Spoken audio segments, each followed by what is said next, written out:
This is where technology, innovation, and personal finance come together. This is The Truth About Your Future with Rick Edelman. Welcome to The Truth About Your Future. I'm Rick Edelman. This is part 2 of our special podcast series on college, all to celebrate the debut of my new book, The Truth About College, on December 4th. I'm the best-selling financial advisor in the country. No advisor has written or sold more books than me. More than 1 million copies of my books have been printed in 8 languages. I've won 12 book awards, including 3 Book of the Year awards. The Truth About College is my 14th book. It's being published by John Wiley & Sons, and you can pre-order it at your favorite bookseller. And if you do, you'll get a couple of exclusive benefits. I'll tell you more about those later in the podcast. Why am I focusing on college? Because it's the most profound decision that teenagers make.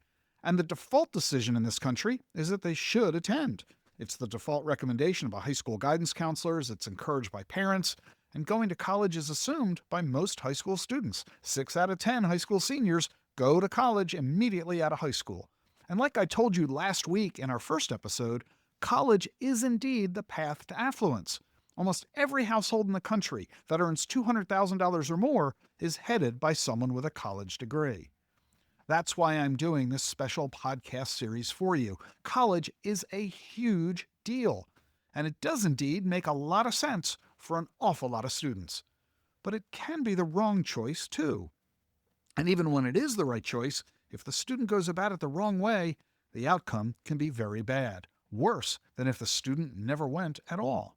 So I want to tell you everything you need to know about college to help both parents and teens make the big decisions. Should the teen go? And if so, to which school? And choosing which major? These are big decisions, and I've found that most families fail in how they deal with it. In today's podcast, I'm going to take a little bit of a deviation from the normal college conversation, but this detour might be the most important one that we get to. We've already figured out what the proper goal is that you need to decide on when choosing whether college is the right choice. The teen's got to graduate in 4 years, debt-free, on the dean's list, and emerging with a degree that lets them have a career in the field they want to work in. We covered that last week. Today, it's the emergence from college after graduation that I want us to focus on. So here's a simple question for you to ask your teenager. What are their aspirations? Don't let them say that they want to travel and see new places, buy a car, get married, own a home, have children. Everybody says stuff like that. Instead, I want answers that put their aspirations into the context of lifestyle. Say they take a vacation in New York City. Will they stay at a midtown 3-star hotel that costs $270 a night? Or will they stay in a suite at a 5-star hotel that costs $5,000 a night? When they fly, will they book a ticket economy class for $100 or business class for $1,000? When they need to get around town on their vacation, will they take the bus or the subway for $3? Or will they rent a car? And if they rent a car, will they rent a Chevy for $200 or a Mercedes for $2,000? And when they eat, will they go to a fast food joint for $10 or dine at a Michelin 2-star restaurant that's $500 a person? You get my point. Make sure your teen does too. Almost everything we do in life involves money. Most people get a job and then they build a lifestyle based on whatever that income will allow. That is completely wrong. What you should do instead is figure out how much your desired lifestyle will cost and then get a job that gives you the ability to earn enough income to pay those costs. But very few people do that. Instead, they focus on the career they want, and then they passively accept whatever salary they get as the price of pursuing that career. But that passivity, that tolerance of a limited income, that often doesn't last. Let me give you just one example. Students in school majoring in education, they want to become school teachers. And they know that school teachers don't earn a whole lot of money compared to most other careers. But education majors love kids. They want to devote their careers to teaching. So they just consign themselves to the fact that they're going to live the lifestyle of teachers. That's fine to say when you're 19 years old and in college, but once they graduate and become a teacher, their attitude could well change. You want proof? Last year, more than 300,000 school teachers quit. according to the American Educational Research Association. And McKinsey says the number one reason they quit is compensation, or rather, the lack of it. You know, it's easy for a high school kid, all dreamy-eyed and innocent, filled with idealism and fantasy, to say, well, that'll never be me. I love my chosen field. I'm going to remain dedicated to it, even if my salary isn't the greatest. Really? Well, hit them with this quiz. Say you want to buy something, but you don't make enough money to pay for it in full. Will you A, not buy it and do without? B, buy something less expensive that you can afford? Or C, use credit cards or get a loan to buy it? Oh, it's easy for a teen to say they'll never turn to credit cards, but we know that's not realistic. And it's not just because they're going to succumb to temptation. Life really does demand that they go into debt. Say their best friend gets engaged and the teen is their best man or their maid of honor. Then the friend announces that their bachelor or bachelorette party is going to be a weekend in New Orleans or Austin or Nashville or Vegas. Your kid's got to go. And they're going to spend more than $1,000 to do it between the hotel and airfare and booze and whatever. They don't have that kind of money. So what are they going to do? Not go? Not be the best man? Not be the maid of honor? No, they're going to go, and they're going to go into debt to do it. That's life. And those are the dilemmas that life throws our way. So you have to make sure that your teen thinks seriously, realistically about lifestyle. In addition to investigating their major, they need to investigate whether that major will let them live the lifestyle they want to live. If it can't, they need to figure that out right now and make a decision. A decision to either change their lifestyle or change their career, just like 300,000 school teachers did last year. And that brings us to the most adult of all aspects of the college conversation: taxes. Last year, the average cost of a one-week vacation for two people was $3,982.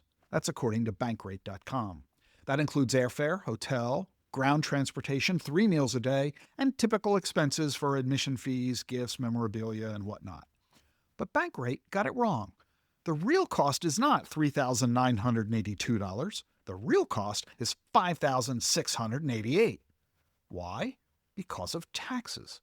You see, if you're in a combined 30% federal and state income tax bracket, you've got to earn $5,688 so you can net $3,982 after taxes. $3,982 that you can then spend on the vacation.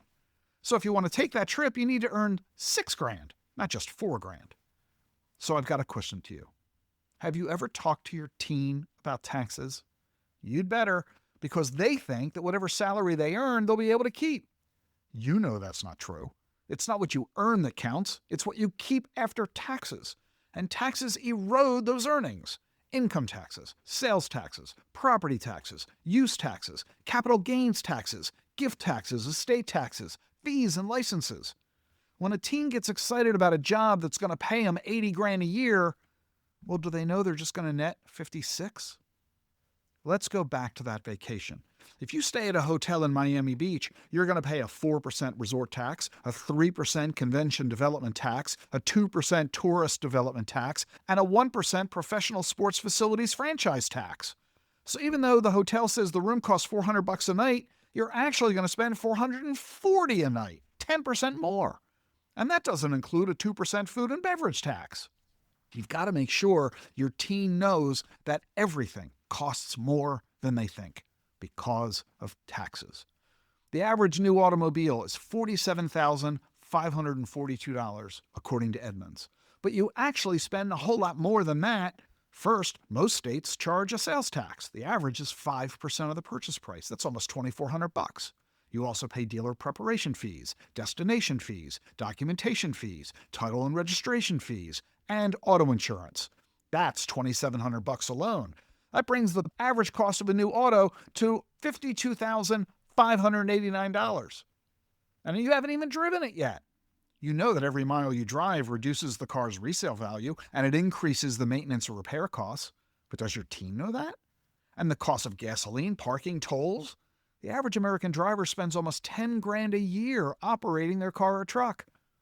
And will the teen ever get married? The average cost of a wedding is $35,000. Add the honeymoon, you're at $40,000. Then there's home ownership. The average house last year was sold for $419,000. That means you need cash of at least $13,000 for the down payment. Then there's the title settlement company, title insurance, the appraiser, the home inspector. Add it all up, you need maybe $25,000 to sign that home contract, and all that's in addition to the price of the house. And you still haven't moved in. The cost of a moving van or movers, furniture, everything from audio-video gear to household appliances to a lawnmower. Now let's put children in that house. The USDA says it costs $300,000 to raise a child from birth to age 17. You got 3 kids, you triple that number. Yeah, $1 million for 3 kids, and that doesn't include college for any of them. All this equals lifestyle. And money is the foundation. In my new book, The Truth About College, I show teens the incomes and expenses of American households, courtesy of the Consumer Expenditure Survey produced by the Bureau of Labor Statistics. This data reveals that almost every household, 94 out of 100, that are earning more than $200,000 a year is headed by a college graduate. And the more money you earn, the more likely you own your own home, the more valuable that home is likely to be. Homes that are more valuable rise in value faster than homes that are less valuable. This is partly why people who have a college degree tend to become wealthier over time than people who don't have a degree. The BLS data reveals a whole lot more. For example, people earning under $100,000 a year are almost all living paycheck to paycheck, and a lot of them are relying on their parents for financial support. I'm not just talking about 20-somethings who are just out of college. Half of parents are providing financial support to at least one adult child. Everything from groceries and cell phone bills to rent and credit cards. The average monthly support from parents is almost $1,500 a month. And is that really what teens want for their future? To stay dependent on mom and dad? Is that what mom and dad want? If you don't talk about this with your kids, they'll have no idea. Because right now, you give them everything. A place to live, food to eat, clothes to wear, cars to drive, and they know nothing about what it takes to truly support a lifestyle. Teens need to know that they need to save and invest for their future once they graduate and get into the workforce. But more than a third of U.S. adults don't save at all because they're living paycheck to paycheck and they're getting handouts, either from the government or from mom and dad. Your teen needs to get themselves on a path that lets them avoid that fate. And that means they need to choose a career that lets them earn 6 figures. According to the BLS data, those who are earning between $100,000 and $200,000 have 25% of their incomes left over after paying their bills. And those earning more than $200,000 have 33% of their incomes left over, meaning all these folks have plenty of cash to save and invest. That's how they're able to create wealth over time. Life is all about choices. And when your teen is thinking about college, they're in the very moment of their lives where they're about to make some of the most important choices of their life. You've got to make sure that your teen frames all this in the context of lifestyle. College isn't just about getting a degree. It isn't just about having a career. It's about their life and the lifestyle that they will be happy with. Life is all about choices, and the choices they're about to make will have consequences. They need to make an informed decision, and that means understanding the full picture. We're going to continue with this conversation, and we're going to come down out of the big picture, down to the tactical, with the most basic of all topics when it comes to college. That's the cost of college. I'm going to share with you the true cost of college in just a minute. But first, I want to say that I really hope you're enjoying this series about college, and I hope you pre-order my new book, The Truth About College, from your favorite bookseller.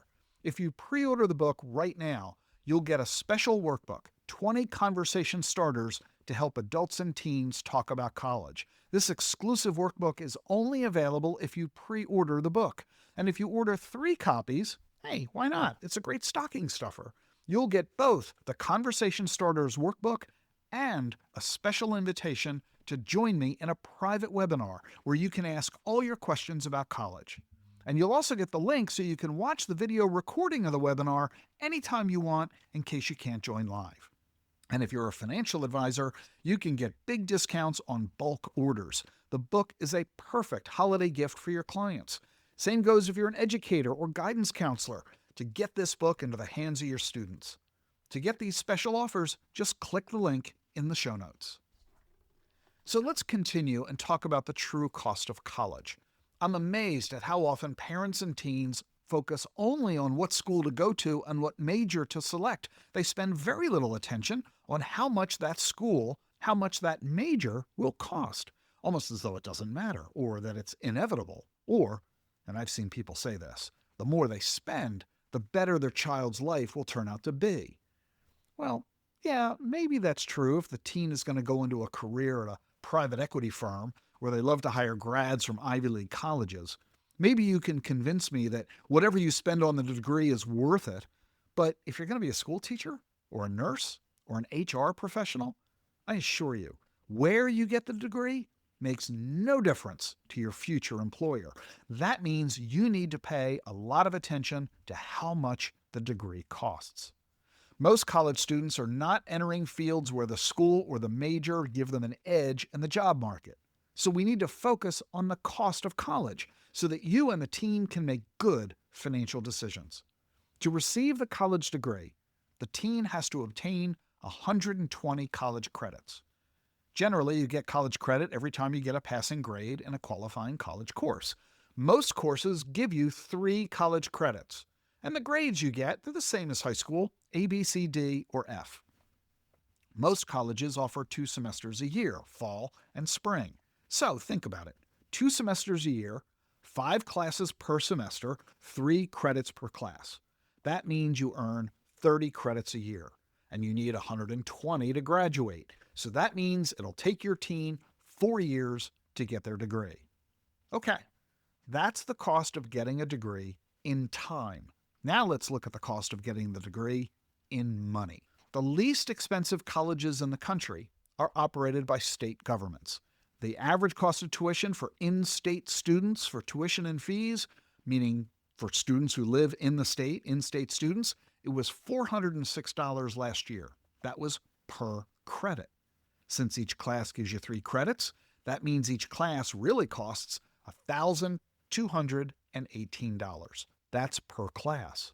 If you take 5 classes, we're talking $6,090 per semester. 2 semesters a year, the total is $12,180 per year. That's for tuition and fees. But of course, that's not the total cost, is it? You also pay an average of $1,500 for books and supplies each year. If you live on campus, you eat in the school's dining hall, room and board, that's another $13,000 on average. Plus miscellaneous expenses, add another $4,000. Add it all up, the grand total to attend an in-state public school last year was almost $31,000. So let me ask you, if the total cost last year was $31,000, what is the total cost of getting a degree? Well, let's see. 31 times 4, that's $124,000, right? No, not right. You see, yeah, 31,000 times 4 is $124,000, but no, that's not what a 4-year degree will actually cost, because you're forgetting inflation. From 1977 to 2024, college costs rose an average of 6.1% per year. That means if college was $31,000 last year as a freshman, then college this year as a sophomore is almost $33,000. Junior year will be almost $35,000, and senior year will cost almost $37,000. The total cost of college then won't be just $124,000. It'll be more like $135,000. And even that's not right. That's because the average full-time student doesn't earn 30 credits a year. They only earn 22 credits a year, meaning the average college student takes 6 years to graduate, not 4. Only 28% of students actually graduate in 4 years. Why do 7 out of 10 students fail to graduate in 4 years? There are 3 main reasons. First, they sometimes fail the class. Second, Most students take only 4 classes every semester instead of 5, and that means they collect only 96 credits in 4 years instead of 120. That means they're 20 credits short of what they need to graduate. That means they need to spend another 2 years to finish. And the third reason why students don't graduate in 4 years? 80% of them change their majors, and 37% of them transfer to a different school. When you change your major, the classes you took in your old major don't apply, meaning the time and money the teen spent on them are wasted. And if the teen transfers to a new school, the new school is likely to reject some or all the credits that they earned at the old school, forcing the student to retake the same classes. That's yet more time and money to get the degree. Yeah, studies by the General Accountability Office and the National Student Clearinghouse found that when the students transfer to another school, they lose an average of 43% of their credits. The bottom line? Lots of students end up with 150 college credits, even though you technically only need 120 to graduate. All those extra credits? They were in the wrong major or from a different school. This is why it's so important that the teen choose the right school and the right major from the outset. And if they can't do that, then they shouldn't go to college, at least not yet. It's that simple. Because if the teen changes majors or changes schools, they'll cost themselves massive amounts of time and money. But students rarely consider the financial impact of all this, and that financial impact is huge. By failing to graduate in 4 years, they're forced to attend college in years 5 and 6, and the cost rises every year. The 5th year of college at that state school, that'll cost $39,000. The 6th year will cost $41,000. That brings the total cost over 6 years to more than $215,000. You'll have spent $80,000 in just the last 2 years alone. And it's even worse than that. Those 2 extra years will really cost you close to $600,000. Yeah, I'm serious. We're talking not just 2 more years of tuition, room and board, books, miscellaneous expenses. We're also talking about a lot more in student loans. And that means a lot more in interest charges over the next 20 years. It also means losing 2 more years of being in the workplace.